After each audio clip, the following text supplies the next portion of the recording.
মেয়েদের হস্তমৈথুন করার বিধান কি মেয়েদের হস্তমৈথুনের বিধান কি একই? আমি হিন্দু থেকে মুসলমান হয়েছি, আমার জন্য কি সুন্নতে খাতনা করা বাধ্যতামূলক? নামাজের আগে অনেক সময় মোবাইল সাইলেন্ট করতে মনে থাকে না, এক্ষেত্রে নামাজের মধ্যে কল এলে আমি এক হাতে কল কেটে দিই, এতে নামাজের কোনো ক্ষতি হবে কিনা? বাসায় বউ এবং মাকে নিয়ে জামাতে নামাজ আদায় করতে পারবেন কিনা? সন্তান হয় না, অনেক সন্তানের জন্য কি আমল করতে পারি? কম বয়সে মারা গেলে তারা কি জান্নাতের প্রজাপতি হবে, এটা কি সঠিক? রোগ মুক্তির জন্য শরীরে জমজমের পানি ছিটানো যাবে কিনা?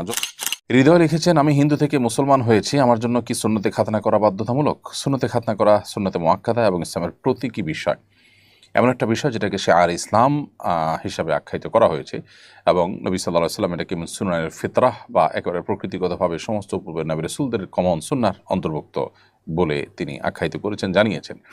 সেজন্য কোনো মানুষ যদি প্রাপ্তবয়স্ক হওয়ার পরও ইসলাম গ্রহণ করে তাহলে সেই বয়সেও তাকে সুন্নতে খাতনা করানোর উদ্যোগ নিতে হবে। সেই হিসাবে আপনি ইসলামের ছায়াতলে এসেছেন। আল্লাহ তাআলা আপনাকে অটল অবিচল থাকার তৌফিক দান করুন। আপনাকে আমরা আহলান ওয়া সাহলান জানাই। সেই সাথে আপনার সুন্নতে খাতনা করানো দরকার।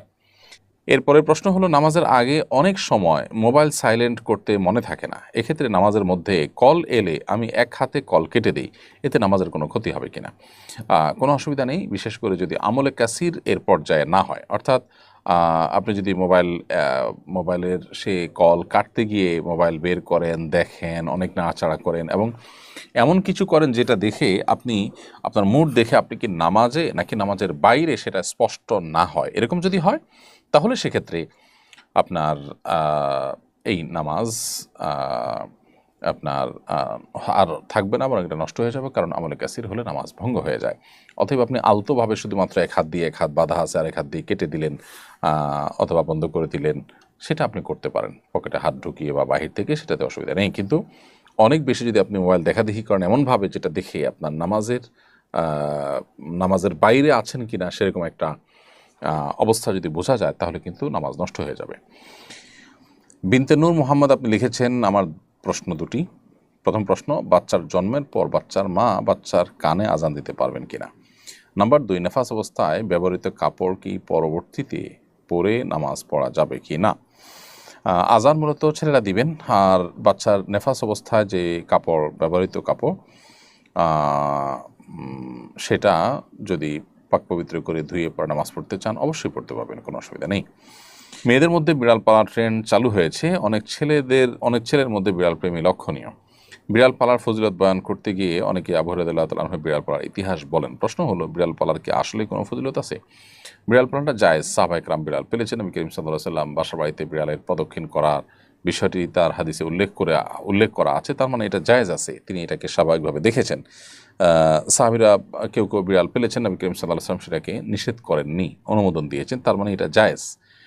বিড়াল পালার আলাদা কোনো ফজিলত, এটা পারলে সওয়াব হবে বা কোরআন হাদিসে কোনো উৎসাহ দেওয়া হয়েছে আলাদা করে, এরকম কোনো কথা বর্ণিত হয়নি।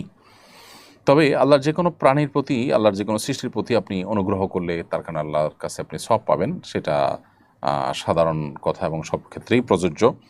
সেই হিসাবে বিড়ালের প্রতি আপনি দয়া করলে, মায়া করলে, তার প্রতি আপনার সদাচরণ থাকলে এবং একটা প্রাণীর প্রতি আপনার যদি আপনার মুসলিম হিসাবে, মানুষ হিসাবে তার দায়িত্বশীল আচরণ করেন, তাহলে সেক্ষেত্রে এটা সওয়াবের কারণ হবে। কারণ নবী করিম সাল্লাল্লাহু আলাইহি ওয়াসাল্লামের হাদিসে পরিষ্কারভাবে উল্লেখ হয়েছে যে ফি কুল্লি কাবিদিন রতবিন আজরুন, প্রত্যেক প্রাণী যার মধ্যে প্রাণ আছে তার কোনো কল্যাণ সাধন করলে আপনি সওয়াব পাবেন। পরে প্রশ্ন করেছেন একজনে, মেয়েদের হস্তমৈথুন করার বিধান কি মেয়েদের হস্তমৈথুনের বিধান কি একই? উত্তর হলো হ্যাঁ, একই। হস্তমৈথুন করা ছেলেদের জন্য যেরকম হারাম, মেয়েদের জন্য একইভাবে হারাম। অতএব ছেলে মেয়ে, নারী পুরুষ যে কেউ হস্তমৈথুন করুন না কেন তিনি গুনাহগার হিসাবে, কবিরা গুনাহগার হিসাবে বিবেচিত এবং জঘন্য শাস্তির মুখোমুখি হবেন। এজন্য এখান থেকে বেঁচে থাকতে হবে। কারণ আল্লাহ তাআলা কোরআন কারীমে সূরা মুমিনুনের শুরুতে জান্নাতুল ফিরদাউসের অধিকারী হবেন যে সমস্ত মানুষেরা, তাদের গুণের কথা বলতে গিয়ে আল্লাহ বলেছেন ওয়াল্লাযীনা হুম লিফুরুজিহিম হাফিজুন, যারা তাদের ইজ্জত সম্ভ্রমকে হেফাজত করে, ইল্লা আলা আজওয়াজিহিম আও মা মালাকাত আইমানুহুম ফাইন্নাহুম গায়রু মালুমিন।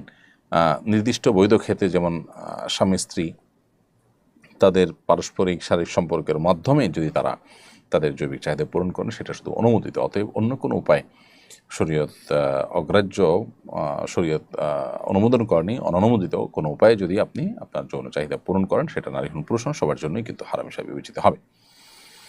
এরপরের প্রশ্ন হলো, বাসায় বউ এবং মাকে নিয়ে জামাতে নামাজ আদায় করতে পারবো কিনা? উত্তর হলো হ্যাঁ, অবশ্যই পারবেন আপনি। সেক্ষেত্রে তারা আপনার পাশে কেউ দাঁড়াবেন না, দুজন একসাথে পেছনে দাঁড়াবেন আর আপনি একা সামনে দাঁড়াবেন। এরপরে মুনিয়া মাহি আপনি লিখেছেন, আমার সন্তান হয় না, অনেক সন্তানের জন্য কি আমল করতে পারি? আল্লাহ নবী ইব্রাহিম আলাইহিসসালাম এবং জাকারিয়া আলাইহিসসালাম দুজন নবী, তারা সন্তান হওয়ার আশা ছেড়ে দেওয়ার পর আল্লাহ তাআলার কাছে দোয়া করার পর আল্লাহ তাআলা তাদেরকে অলৌকিকভাবে সন্তান দিয়েছেন। এই জন্য ইব্রাহিম আসলাম এবং জাকারিয়া আসলাম তো দোয়া করতে পারেন। সেই দুই নবীর দোয়াগুলোর মধ্যে থেকে একটা হলো রব্বি হাবলি মিনাস সলিহিন, যেটা ইব্রাহিম আসলাম করেছেন, যার অর্থ হলো আল্লাহ আমাকে নেক সন্তান দান করুন। রব্বি হাবলি মিনাস সলিহিন বেশি বেশি পাঠ করবেন। আরেকটা হলো যে রব্বি লা তাদারনি ফারদা ওয়া আনতা খায়রুল ওয়ারিসিন, আল্লাহ আমাকে একা ছেড়ে দিবেন না, আপনি সর্বোচ্চ ওয়ারিস, আপনি সর্বোচ্চ উত্তরাধিকারী। ঠিক একইভাবে আরও দোয়া আছে, রব্বানা রব্বি হাবলি মিন লাদুনকা যুররিয়াতান তাইয়্যিবাহ ইন্নাকা সামিউদ দুআ, আল্লাহ আপনার পক্ষ থেকে পবিত্র সন্তান আপনি দান করুন, ভালো সন্তান দান করুন, আপনি দোয়া শ্রবণকারী। তো এরকম যে দোয়াগুলো আছে, এই দোয়াগুলো আমরা পাঠ করতে পারি। এর মাধ্যমে ইনশাআল্লাহ হয়তো আমাদেরকে নেক সন্তান দিতে পারেন। এরপরও যদি কেউ নেক সন্তান না পান কোনো কারণে, বারবার দোয়া করার পরও আল্লাহ তাআলা তাকে সন্তান দিলেন না, তাহলে বুঝতে হবে যে এটা আল্লাহর তরফ থেকে পরীক্ষা এবং সবর করতে হবে, ধৈর্য ধারণ করতে হবে। আল্লাহ তাআলা কোরআনে কারিমে বলেছেন যে ইয়াজআলু মান ইয়াশাউ আকিমা, যাকে ইচ্ছা তাকে আল্লাহ বন্ধা করেন, সন্তান দেন না, এটা আল্লাহর ফায়সালা। এর মধ্যে কোনো কল্যাণ আছে। যদি আপনার যদি কোনো কুলাঙ্গার সন্তান হয় কিংবা কোনো বিকলাঙ্গ সন্তান হয়, সেটা চাইতে আপনার না হওয়াটা নিশ্চয়ই কল্যাণ হবে। সেজন্য আল্লাহর ফায়সালাকে মেনে নেওয়াটাই হলো বুদ্ধিমানের পরিচয়। কম বয়সে মারা গেলে তারা কি জান্নাতের প্রজাপতি হবে, এটা কি সঠিক? কম বয়সে মারা গেলে শিশুরা জান্নাতের প্রজাপতি হবে এরকম কোনো বর্ণনা পাওয়া যায় না। তবে একটা হাদিস আছে, তারা জান্নাতে দুমুস নামক পোকার মতো হবে। তো এখানে হাদিসে বোঝানো হয়েছে কি সেরকম পোকার মতোই তারা হয়ে উঠবে, নাকি তারা আসলে অন্য কোনো ক্ষেত্রে পোকার সাথে সাদৃশ হবে, এটা নিয়ে নানান আলোচনা আছে। মূলত দমুস এক প্রকার প্রাণী যেটা লেগে থাকে, এবং শিশুদের এই পোকার সাথে তুলনা করার মানে অনেক মুহাদ্দিসগণ বলেছেন যে তারা তাদের বাবা মাকে জান্নাতে নিয়ে ছাড়বে, লেগে থাকবে, সেজন্য তাদেরকে সাথে তুলনা করা হয়েছে। কিন্তু আলাদা করে প্রজাপতি হয়ে উড়বে এরকম কোনো কথা কিন্তু কোরআন অথবা সুন্নাহর কোথাও পাওয়া যায় না। রোগ মুক্তির জন্য শরীরে জমজমের পানি ছিটানো যাবে কিনা? জমজমের পানিতে শেফা রয়েছে, এই মর্মে হাদিস তো আছেই পরিষ্কারভাবে, মা ও জমজমে মা সুরিবালা, জমজম পানি যে উদ্দেশ্যে পান করা হয় সে উদ্দেশ্য পূরণ করে। তাছাড়া হাদিসে আসছে যে খায়রু মা ইন আলা ওয়াজিল আরদ মা ও জমজম, পৃথিবীতে যত পানি আছে এর মধ্যে সবচেয়ে উত্তম এবং শ্রেষ্ঠ পানি হলো জমজমের পানি। এবং নবী সাল্লাল্লাহু আলাইহি ওয়াসাল্লাম আরও বলেছেন, ফিহি তুআমুম মিনাত তুআম ওয়া শিফাউম মিনাস সাকম, এটা কিন্তু রোগের আরোগ্য এবং শেফা। তো সেজন্য জমজমের পানিকে শেফা বা আরোগ্য লাভের জন্য ব্যবহার করা যাবে, কিন্তু সে ব্যবহারটার ক্ষেত্রে শরীয়তের বা হাদিসের যে নির্দেশগুলো পাওয়া যায় সেগুলোতে বোঝা যায় পান করার কথা। তবে শরীরে দেওয়া ব্যবহার করা নিষিদ্ধ এমন কোনো কথা কোথাও বর্ণিত হয়নি। বিধায় শেফার আশায় কেউ যদি শরীরে ধৌত করে বা এটা শরীরের উপরে প্রবাহিত করে, তাহলে সেক্ষেত্রে সেটা নাজায়েজ বা গুনাহ হবে না। তবে সুন্নাহর সাথে সরাসরি সাব্যস্ত সুন্নাহর আলোকে যেটি হয় শেফার ক্ষেত্রে, সেটা হলো যদি আমরা সে পানি পান করি এবং শেফার নিয়তে আল্লাহ আমি এটা পান করছি এই উদ্দেশ্যে যেন আমার শেফা হয়ে যায়, আপনি যেন আমাকে শেফা দান করেন, তো সেই উদ্দেশ্যে যদি পান করে সেটা হবে সবচেয়ে উত্তম এবং নিরাপদ।